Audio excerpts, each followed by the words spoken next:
ध्यान अपन देते नहीं है, पर चूंकि एक लेक्चर है, एक क्लास टाइप का है, एक स्किल डेवलपमेंट प्रोग्राम है, तो यहाँ अपन इनको एक उसके प्रमुख तत्वों को बता रहे हैं। तो सबसे पहले होता है इंट्रोडक्टरी पार्ट। कभी भी जाएं, कहीं भी जाएं, मौका मिले तो सबसे पहले हम क्या कहना चाह रहे हैं, कम से कम अपने यदि 20 मिनट का कोई एक स्पीच है या लेक्चर है, तो कम से कम 2 से 2.5 मिनट श्रोताओं को ये बताएं कि आज मैं कहना क्या चाह रहा हूं, मेरे आज यहाँ खड़े होने का या बोलने का या मेरे यहाँ आने का, मैं क्या बात बताना चाह रहा हूँ, मेरा मकसद क्या है। उसके बाद फिर उस मकसद को हमें बताना है, तो कम से कम हमें 15 मिनट 16 मिनट उसको लेना है। उसके बाद निष्कर्षण, जो कंक्लूजन है कि मेरे कहने का आशय ये था, इस बात से ये निष्कर्ष निकलता है, और उसके बाद अपनी बात को विराम देना है। तो हम क्या करते हैं, कभी कभी अब जाते हैं तो हम अपना इंट्रोडक्टरी पार्ट ही नहीं बता पाते हैं और डायरेक्ट जाके मेन सब्जेक्ट से शुरू हो जाते हैं। श्रोता को नहीं मालूम है कि आप क्या बताने वाले हो। तो सबसे पहले अपन अपना आज सपोज मेरे को कहीं बुलाया और बोला कि आपको कॉन्स्टिट्यूशन पे कुछ बात बताना है, फंडामेंटल राइट्स पे बताना है, तो पहले मैं बताऊंगा कि चूंकि मैं आज आया हूं यहाँ, भारतीय संविधान में जो हमें मूलभूत अधिकार दिए हैं उनके बारे में हम चर्चा करेंगे, ये करेंगे। तो फिर मैं उन मूलभूत जो अधिकार हैं हमारे, उनके बारे में चर्चा करूंगा और अंत में ये कंक्लूजन दूंगा कि मूलभूत अधिकार हमारे लिए क्यों जरूरी है, मेरे कहने का आशय क्या था, मेरे समझाने का आशय क्या था, और इस प्रकार से एक टॉक पूर्ण होती है। और 1 घंटे की हो, 2 घंटे की हो, 20 मिनट की हो, 10 मिनट को हमको अकॉर्डिंगली अपना ये स्ट्रक्चर माइंड में रखना है। अब भाषण की यदि पद्धतियों की बात करें अपन, तो ये 3 मुख्य पद्धतियां आती है। उसमें पहली पद्धति होती है इंटेलेक्चुअल मेथड्स, ये बौद्धिक पद्धति होती है। एडवोकेट, चार्टर्ड अकाउंटेंट, शिक्षाविद, डॉक्टर्स की कॉन्फ्रेंसेस होती है, वहां जो स्पीचेस होती है वो इंटेलेक्चुअल मेथड से होती है, कि वहां बौद्धिक चर्चाएं होगी। जो भी वक्ता आएगा वो देश में बेरोजगारी, गरीबी, भूखमरी, रोड की बात नहीं करेगा, वो जिस फील्ड का एक्सपर्ट होगा वहां की इंटेलेक्चुअल बात करेगा। IIM में लेक्चर्स होते हैं, बड़े बड़े विद्वान आते हैं, तो वो इंटेलेक्चुअल मेथड्स पर स्पीच देते हैं। दूसरी होती है हमारी नैतिक पद्धति। ये नॉर्मली स्कूल हो, कॉलेज हो, ये मोरल मेथड्स होती है। हम सपोज मुझे एक एडवोकेट के नाते किसी स्कूल के एनुअल फंक्शन में बुला लिया गया, तो मैं वहां क्या बताऊंगा बच्चों को कि हमें हमारे जो संविधान द्वारा प्रदत्त जो है हमारे को कर्तव्य दिए मौलिक, उन कर्तव्यों का पालन करना है, माता पिता की सेवा करना है, उनका सम्मान करना है, गुरुजनों का आदर करना है, ट्रैफिक नियमों का पालन करना है, देश के वीर सैनिकों का सम्मान करना है, अच्छा नागरिक बनना है। तो हम क्या वो मोरल मेथड्स को यूज करेंगे, तो वो हमारे श्रोता को कनेक्ट करेगी। नहीं तो वहां में बहुत भारी भारी संविधान या IPC के पिला दूंगा कैप्सूल, तो वो एक दूसरे को देखेंगे बच्चे की कहीं बोली गया भाषा। तो हमें ये मेथड्स ध्यान रखनी कि हम कहाँ देने जा रहे हैं। तो ये मोरल मेथड्स, जहां हमें कुछ नैतिक पाठ पढ़ाना है वहां ये इंपॉर्टेंट होती है। और थर्ड होती है भावनात्मक पद्धति। जितने भी पॉलिटिशियंस होते हैं वो इस मेथड्स को बहुत अच्छे से यूज करते हैं, क्योंकि भावनाएं ऐसी होती है कि भावनाओं के कारण बड़ी बड़ी क्रांतियां हो गई, सत्ताएं पलट जाती है। तो ये मेथड्स होती है।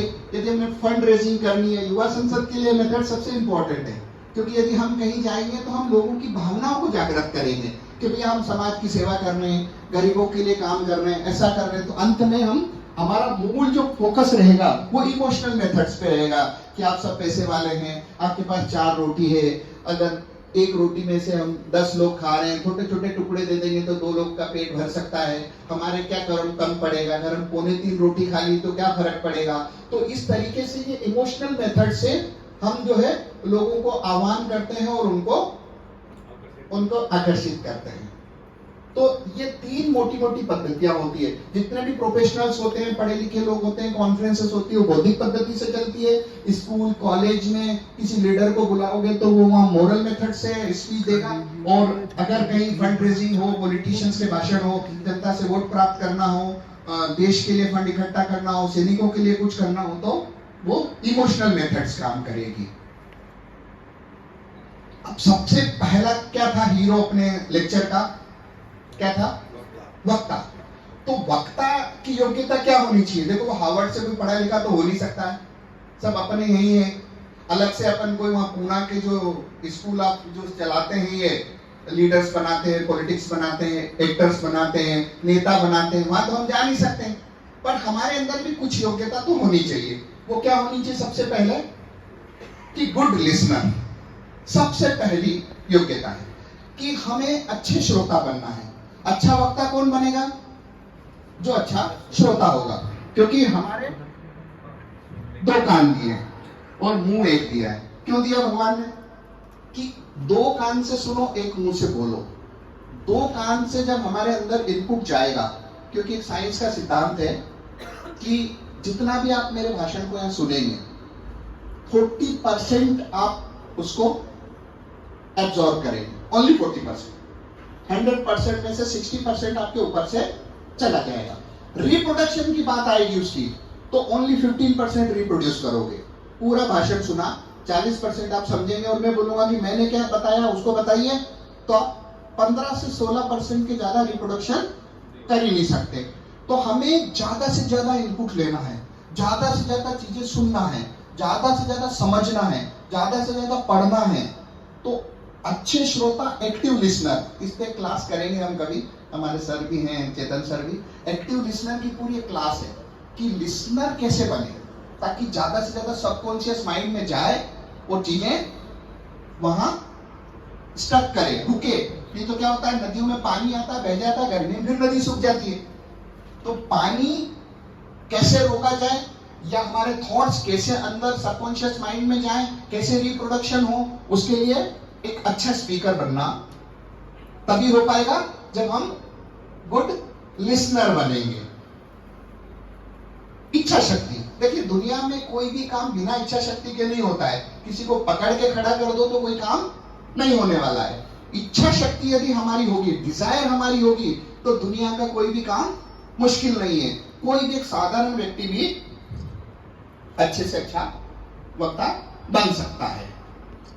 विषय का ज्ञान, देखिए कितना भी अच्छा हीरो हो, यदि डायलॉग डिलीवरी अच्छी नहीं है, जो कंसेप्ट है वो सही नहीं है, तो वो अच्छा वक्ता बन ही नहीं सकता।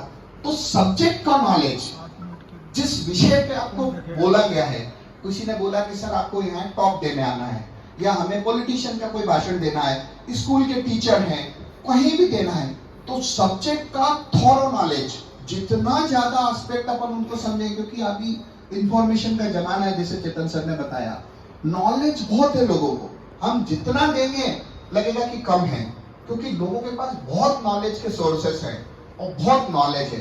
तो आप यदि कुछ एक्स्ट्रा नॉलेज रखेंगे तो ही तो आपको पब्लिक सुनेगी, नहीं तो 2 मिनट बाद गायब हो जाएगा। आत्मविश्वास, देखिए ये अगर आपके पास है तो दुनिया की कोई भी ताकत आपको अच्छा वक्ता बनने से नहीं रोक सकती, क्योंकि ये सारे तंत्र की एक जड़ है। कहीं भी खड़ा कर दिया, कोई खाने वाला नहीं है, कोई बंदूक चलाने, इतने लोग बैठे हैं कि मेरे ख्याल से कितने 60-70 तो हो गए और ज्यादा हो गए। एक भी मेरे को कोई बंदूक मारने वाला है क्या? नहीं। पर अभी एक को खड़ा कर दूं, या ऐसा लगेगा कि एक ही ये सामने वाले बैठे चौहान साहब ही खा जाएंगे मेरे को। नहीं खाएंगे तो पाटीदार साहब तो घर नहीं जान देंगे, ये तो पका के ही खाएंगे, और कुछ नहीं होगा तो सरावत साहब तो कच्चे ही निकल जाएंगे। तो क्यों? आत्मविश्वास हम हमारा महत्वपूर्ण रखें, कुछ नहीं होने वाला है। अच्छा होगा तो भी लोग तालियां बजाएंगे समापन पे, और बुरा भाषण होगा तो भी ताली बजाएंगे। तो आत्मविश्वास रखना है। देखो अभ्यास की निरंतरता हर एक की जरूरी है। आपको क्या लगता है, मैं 2008-9 से पब्लिक स्पीकिंग के लेक्चर दे रहा हूं, पर मैंने कल फिर तैयारी करी है, क्योंकि तैयारी का कोई तोड़ नहीं है। एक बार मैंने तेंदुलकर के इंटरव्यू में पढ़ा था सर कि जितना महत्वपूर्ण मैच होता है उतनी ज्यादा मैं तैयारी करता हूं। सारे खिलाड़ी होटल में आराम करते और तेंदुलकर सुबह 5 बजे से उठ के पसीना बहाता है, क्योंकि जो व्यक्ति टॉप पे पहुंच चुका है ना, पहुंचना बहुत मुश्किल नहीं है, टॉप पे बना रहना बहुत मुश्किल है। तो उसके लिए निरंतर प्रयास करना पड़ेगा। तो क्या कहते हैं कि practice makes a man perfect. पर एक बात ध्यान रखना, कौन सी प्रैक्टिस? कौन सी प्रैक्टिस? कौन सी प्रैक्टिस? Right practice. कौन सी? राइट प्रैक्टिस ही मैन को परफेक्ट बनाएगी, रॉन्ग प्रैक्टिस नहीं। अगर मेरे को कोई गलत आदत लग गई है और मैं गलत आदत की और प्रैक्टिस करूंगा तो गलत आदत और ज्यादा डेवलप हो जाएगी। तो कौन सी? वो प्रैक्टिस सही होनी चाहिए। अगर मेरे को बीच में भाषण में आदत लग गई कि हाँ जी, हूं जी, या और कोई टोन मेरे साथ डेवलप हो गई तो क्या करेगी वो मेरे साथ, और मैं ज्यादा प्रैक्टिस करना तो और ज्यादा डेवलप होगी। तो ये ध्यान रहे कि वो चीज गलत न हो, सही दिशा में प्रैक्टिस करेंगे तो ही हमारी अभ्यास की निरंतरता बनेगी और हमारे को परफेक्शन आएगा। शब्दों और व्याकरणों का बहुत अच्छा ज्ञान। देखिए, एकदम से अपन कोई संस्कृत या हिंदी में वो तो नहीं हो पाएंगे पीएचडी, पर उच्चारण ऐसा हो जो समझ में आए, प्रोनाउंसिएशन हमारा परफेक्ट हो। अभी इधर आपने देखा होगा शिवपुरी तरफ के, ग्वालियर तरफ के लोग स को ब बोलते हैं, तो व को ब बोलते हैं, तो वो क्या होता है, एक अशुद्धि है उच्चारण की। तो पर अपन समझ जाते हैं कि बो गया, कौन गया? बो गया, तो वो कौन कि वो तो अब हमारे साथ कुछ अधिकारी हैं शिवपुरी ग्वालियर तरफ के, तो व को ब बोलते हैं, लिखते भी ब, व नहीं लिखते हैं, व को ब लिखते हैं। ठीक है, अशुद्धि वो है, पर शब्द और व्याकरण। देखिए, यहां मैं खड़ा हूं तो मेरे लिए क्या इंपॉर्टेंट है? शब्द। जितने ज्यादा शब्द होंगे, जितने ज्यादा सिनोनिम्स होंगे, जितने एक दूसरे के शब्दों के विकल्प होंगे, उतना अलंकारिक आपका भाषा शैली भाषण बनेगा। क्योंकि खेल ही शब्दों का है, कुछ भी नहीं है यहाँ, शब्दों से ही खेलते हैं लोग। अटल जी थे, एक एक शब्द के साथ में एक एक पर्यायवाची शब्द डालते थे। तो शब्दों का बहुत बड़ा खेल है। व्याकरण का इतना तो ज्ञान होना चाहिए कि ही शी क्या है, वो क्या है, थर्ड पर्सन क्या है, ये नहीं तो वो आ रहा है, लड़की आ रही है उधर से। तो अपने को एक मोटा मोटा ये ध्यान रखना। आपको सब मालूम है, आपको नहीं बता रहा हूं ये मैं, पर ये चूंकि आर्ट है इसलिए बता रहा हूं। अपन तो सब समझदार हैं और अपन तो उस लेवल पे हैं कि अब हमें तो थोड़ा सा बस पिच पे कोई उतार दे, हम तो तैयार है, बस बॉलिंग कोई करे और बैट घुमा दे, हम तो वहां खड़े हैं। तो ये महत्वपूर्ण क्या क्या पॉइंट हो गए वक्ता की योग्यताओं में। अच्छा वक्ता होना चाहिए, उसके लिए अच्छा श्रोता बने, इच्छा शक्ति मजबूत रखें, विषय का ज्ञान रखें, आत्मविश्वास को मजबूत करें, अभ्यास की निरंतरता, इसमें कोई कॉम्प्रोमाइज कभी भी नहीं है। कोई नहीं मान ले कि मैं तो बहुत बड़ा 30 मार खाऊं, क्योंकि आपसे बड़े और भी हैं। कहते हैं क्या, बात शब्द बोलने में अच्छी नहीं लगती है, पर दुनिया में हर एक का, हाँ, क्योंकि उसके बिना दुनिया में कोई आ ही नहीं सकता। तो हमसे बड़े सब हैं। तो ये मोटे मोटे इसके योग्यता की हमारी पॉइंट्स हैं। ये थोड़ा सा हमको क्या स्पीड मेंटेन करनी पड़ रही है, अपन 26 मिनट लेट है ना, नहीं तो फिर भूषण सर मेरा कान पकड़ेंगे। क्या है ये? एक बीमारी है, बहुत बड़ी गंभीर बीमारी नहीं है, वेट वेट वेट, बहुत बड़ी गंभीर बीमारी नहीं है, पर ये बीमारी है। क्या है बीमारी? क्या नाम है इस बीमारी का? क्या नाम है सर बीमारी का? ग्लासोफोबिया। क्या है? ग्लासोफोबिया। क्या होती है बीमारी है? चक्कर आना, नींद में चलना, मुंह बड़बड़ाना। क्या होती है ये? जब यहाँ बुलाएंगे ना, कमल जी आइए इधर, तो ये बीमारी शुरू होती है। जैसे आ जाओगे, है ना? तो जैसे आएंगे ना, और इनको जैसे ही माइक पकड़ाएंगे ना, बताइए कहाँ से आया? मैं जालड़ा से आया हूँ, गांव पताकड़ी से। तो ये बीमारी जो है, जैसे यहाँ बुलाते हैं, यहाँ स्पीड बढ़ जाती है ना? Thank you very much. ये कमल जी हमारे कोष प्रभारी हैं और इन्हीं के बल पे दुनिया चल रही है। फिर ये तो पारंगत वक्ता है, पर अभी 3-4 मेरे को दिख रहे हैं। जैसे ही मैंने देखा ना, उनने मुंह पलटा लिया कि देखना कहीं अपने को ना बुला ले। चलो आगे बढ़ाओ। तो ये बीमारी है, जैसे हमने किसी का नाम लिया तो क्या आपके दिल की धड़कन तेज होती है? क्या आपको पसीना आता है? क्या यहाँ आने के बाद आपका गला सूखता है? क्या आपकी जुबान लड़खड़ाती है? अगर इनमें से एक भी सिम्टम्स हैं तो हमारे डॉक्टर साहब नरेंद्र सिंह जी बोराना यहाँ बैठे हुए हैं। पूछेंगे कि क्या रात को बुखार आया था, गले में खराश थी, हैं, खाने में कोई दिक्कत थी, सांस लेने में कोई दिक्कत थी, तो अगर ये कोई बीमारी है तो इसका इलाज वो नहीं, मैं करूंगा, क्योंकि इसका डॉक्टर मैं हूं। जैसे किसी किसी को होता है ऊंचाई से डर, किसी को पानी देख के डर, किसी को सफर में उल्टी होना, एक बीमारी जो होती है स्टेज फोबिया बोलते हैं इसको, ग्लासोफोबिया, कि जैसे हम स्टेज पे जाएंगे आगे पार्ट और पीछे सपाट हो जाएगा, ये बीमारी ग्लासोफोबिया होती है। और इसको दूर करने का कोई बहुत कुछ नहीं है। हमने यहां बुलाया, आए, आत्मविश्वास से उठे, वो कुछ प्रैक्टिकल्स कराने हैं पर आज नहीं करा पाएंगे हम क्योंकि उसमें समय जाएगा। तो जैसे आएंगे, अगर ये बीमारी आ रही है तो अच्छी अच्छी सांस लें, वो मैं बताऊंगा कि कैसे इस फोबिया से दूर होना है। देखिए, अब हम ये दुनियादारी तो हमने बता दी, अब हम यहां आ गए हैं। तो यहां आने के पहले हमको क्या करना है? यहां आ गए, बहुत अच्छी स्पीच है हमारी, सब कुछ तैयारी है, पर यहां आने के बाद हमको शुरू कैसे करना है? तो क्या कहा है कि well begin is half done. यदि हमने हमारी शुरुआत अच्छे से कर दी तो आपने गढ़ जीत लिया। और यदि शुरुआत लड़खड़ा गई, जो पहले क्रिकेट में होते हैं ना 2020 में 5 ओवर जहां फील्डर अंदर होते हैं, अगर वहां आपने सिर के ऊपर से मार दिया तो आपका काम हो गया। यदि आपकी शुरुआत बिगड़ गई तो फिर मैच बिगड़ जाएगा। तो well begin is half done. Interesting शुरुआत हो, कैसी हो?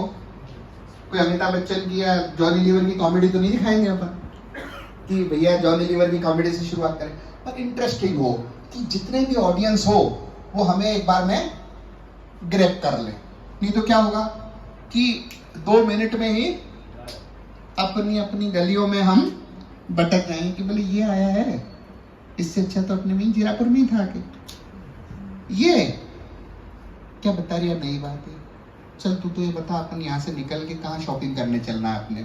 सुन लिया इसको, आपकी बात सुने बिना ही लोग जजमेंट कर देंगे, क्योंकि लोग कोर्ट में जजमेंट करने में 15-15, 20-20 साल लग जाते हैं। हमारे जजमेंट में टाइम नहीं लगता है, हम तुरंत जज कर लेते हैं आदमी को, उसको बोलने नहीं देंगे, उसको सुनेंगे नहीं, उसके पहले ही जजमेंट कर लेंगे। तो लोगों के जजमेंट के लिए हमारी इंटरेस्टिंग शुरुआत हो, कोई कहानी से शुरू करें, कोई शेर के साथ शुरू करें, या एक छोटी सी कोई बात बताते हुए शुरू करें।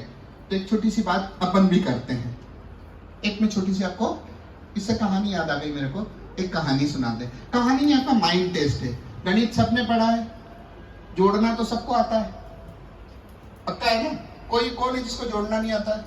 सबको आता है। तो कहानी ये है, छोटी सी बात है, प्रश्न इसमें है छुपा हुआ, वो अपन आपसे पूछेंगे।